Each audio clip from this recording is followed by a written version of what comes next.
In the shadow of Nazi-occupied Paris, 1943, a woman sits hunched over a clandestine radio transmitter. Her fingers dance across the Morse key with practiced precision, sending coded messages that could mean the difference between life and death for hundreds of Allied operatives. The Gestapo is closing in. Every second she remains on the air increases the chance of detection, capture, and certain execution. What they don't know is that the woman risking everything to keep the Allied resistance alive is a princess, the descendant of an 18th century Indian sultan, a pacifist who has never harmed another human being, a children's author whose gentle stories had delighted young readers across Europe. Her code name is Madeline. Her real name is Noor Inayat Khan, and she is about to become the most hunted woman in occupied France. For 4 months, she will be the last surviving radio operator of the SOE's Paris network, single-handedly maintaining the only communication link between French resistance fighters and Allied headquarters in London. Against all odds, against all training, against all sense of self-preservation, she will refuse to abandon her post. This is the story of the wireless girl who chose death before betrayal, and why her sacrifice may have saved D-Day itself. In the secret war that raged across Nazi-occupied Europe, victory often depended not on tanks or planes, but on invisible signals traveling through the darkness. Morse code messages that carried intelligence, coordinated resistance operations, and maintained the lifelines that kept hope alive in the darkest hours of human history. The Special Operations Executive Churchill's Ministry of Ungentlemanly Warfare relied on wireless operators more than any other type of agent. These men and women were the nerve system of resistance networks, the vital links that allowed scattered underground fighters to coordinate with Allied forces. They were also the most hunted, the most vulnerable, and the most likely to die. Of the 470 SOE agents sent into occupied France, 118 never returned. Of the 39 women agents deployed, 15 were captured and executed. The average life expectancy of a wireless operator in occupied territory was just 6 weeks. Among these brave souls was one whose story defies everything we think we know about courage, sacrifice, and heroism. She was not a trained soldier, not a hardened operative, not someone you would ever suspect of being capable of such extraordinary bravery. She wrote children's stories. She played the harp. She believed in the fundamental goodness of humanity and had dedicated her life to pacifist principles. By every measure, she was the last person who should have been sent behind enemy lines as a spy. Yet when the moment came to choose between safety and duty, between survival and service, between her own life and the lives of others, Noor Inayat Khan made a choice that would echo through history. This is the story of how a gentle princess became Britain's most unlikely secret agent, how she single-handedly kept the French resistance alive during its darkest hour, and how her courage in the face of certain death may have changed the course of World War II. Her story was classified for decades. Her sacrifice was hidden. Her heroism was forgotten. Until now, she was born into a world of contradictions. January 1st, 1914, the eve of the Great War that would reshape the world. Her father, Hazrat Inayat Khan, was a descendant of Tipu Sultan, the legendary Tiger of Mysore, who had fought the British East India Company.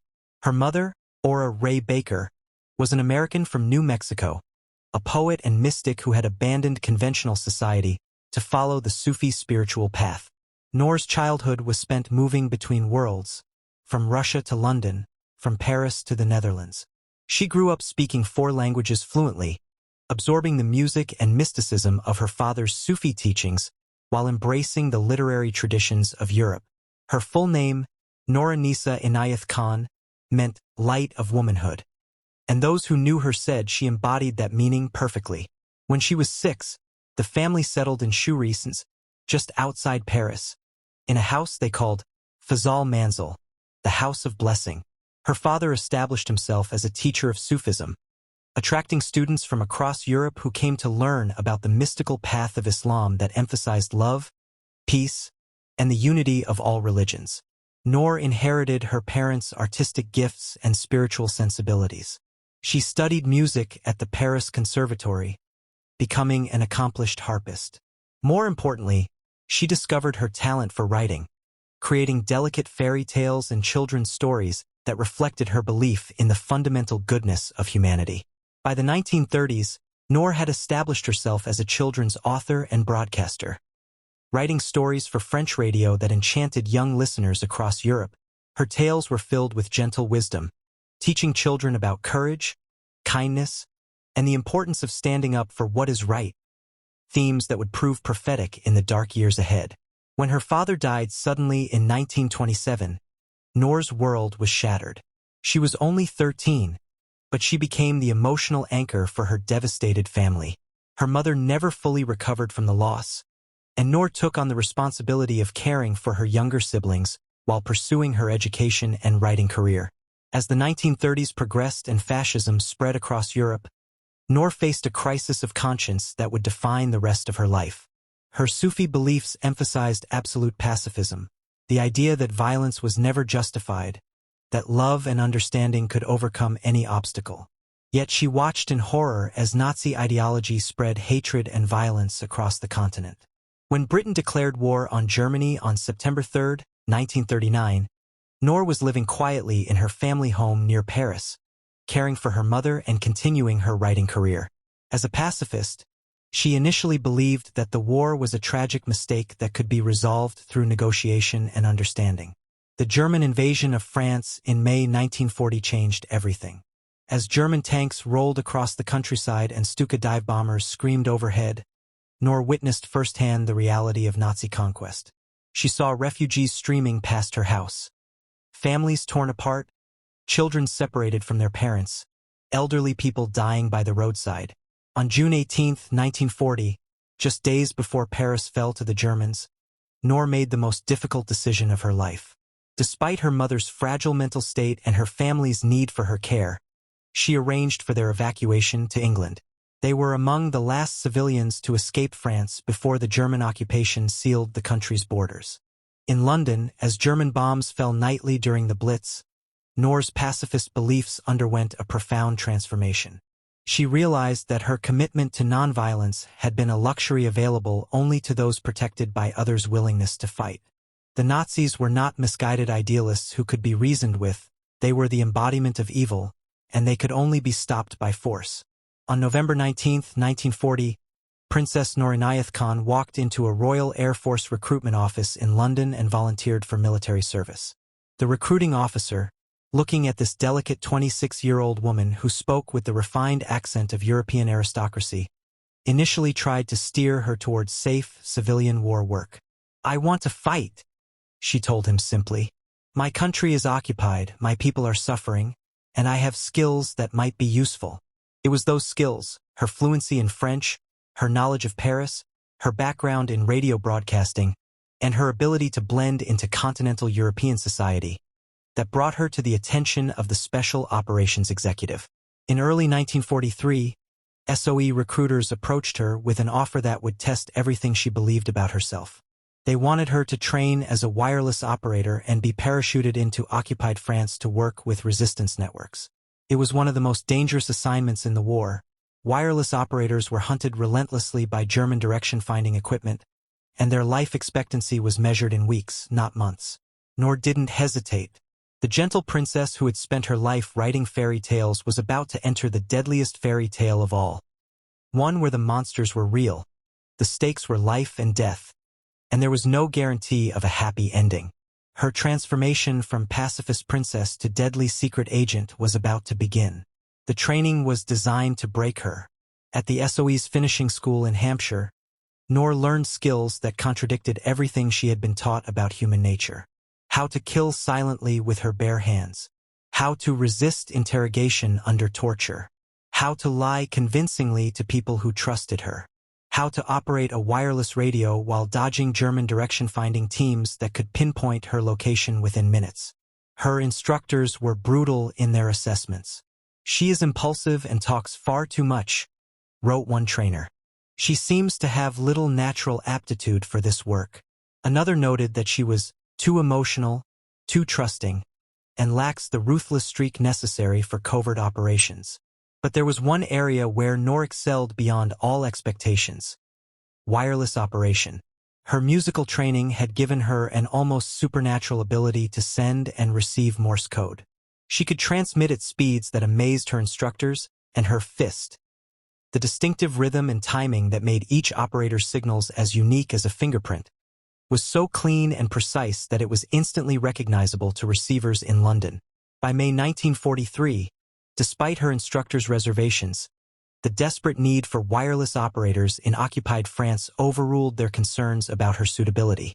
The Prosper network, SOE's largest and most important operation in France, had been devastated by German infiltration. Most of its wireless operators were dead or captured. Without immediate reinforcement, the entire French resistance could collapse. On the night of June 16, 1943, Noor Inayat Khan boarded a Lysander aircraft at Tangmere Airfield in Sussex. She was one of 3 agents being inserted into occupied France that night. Her code name was Madeline.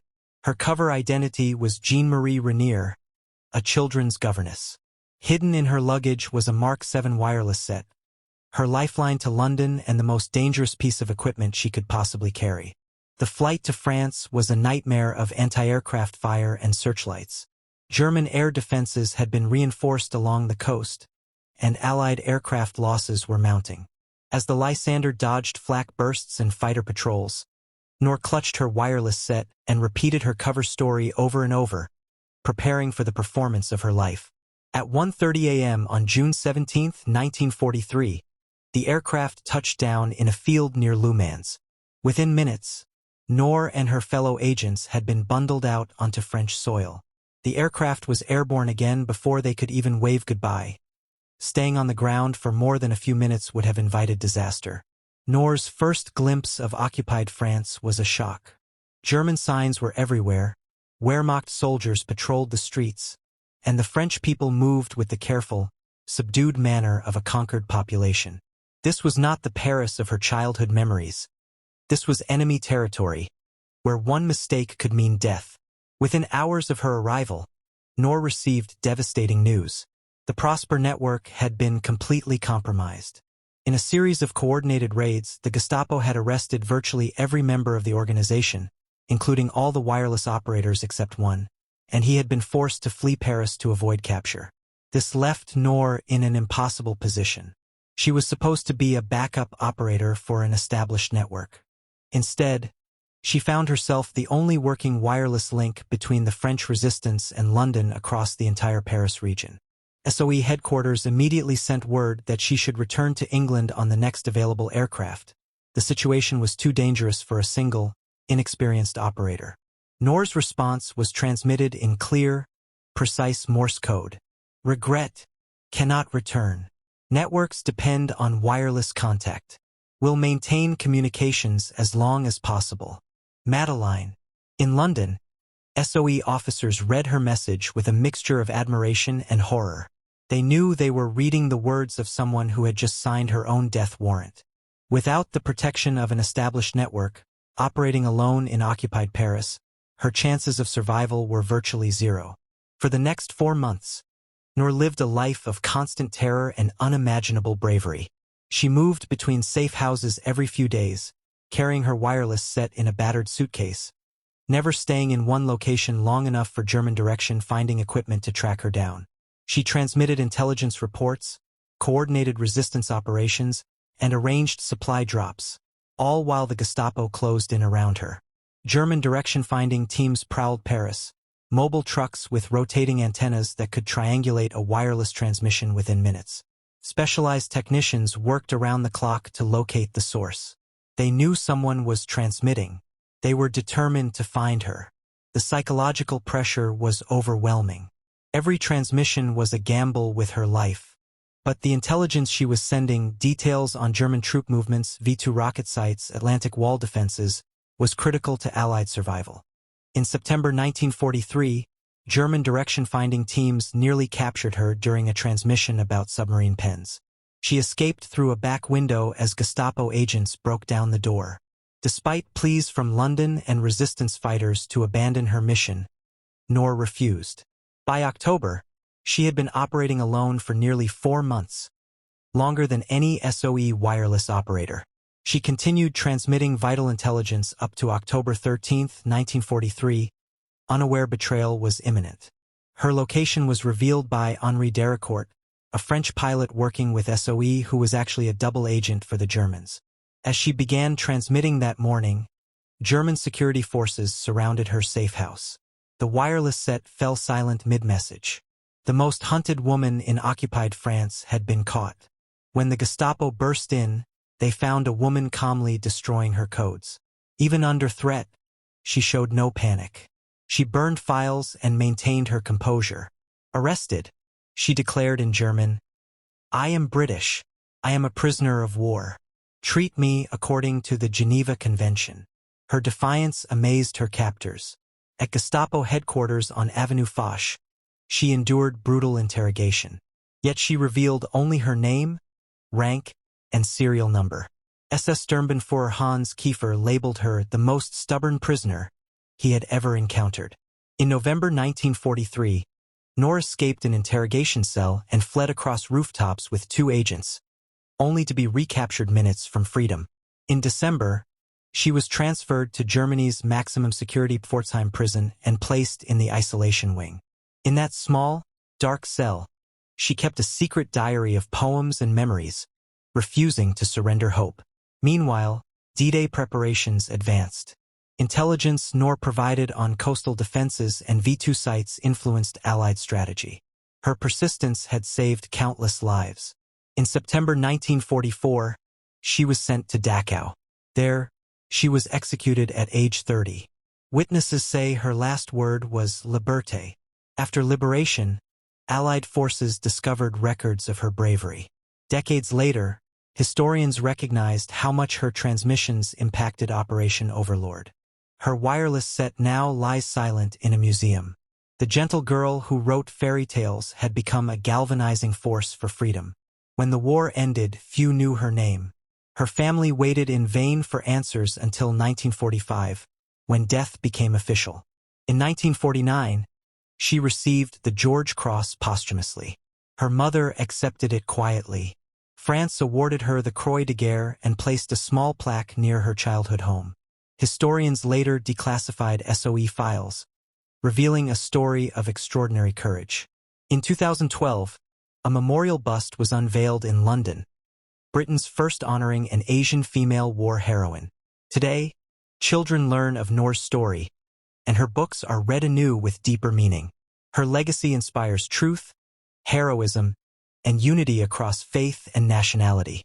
Her name is forever inscribed on memorials at Valenque and Dachau, so we remember her quietly extraordinary sacrifice. As we walk modern Paris, cafes buzz and parks bloom, but freedom was bought with her life. Let us never forget the wireless girl who gave everything so we could live in light.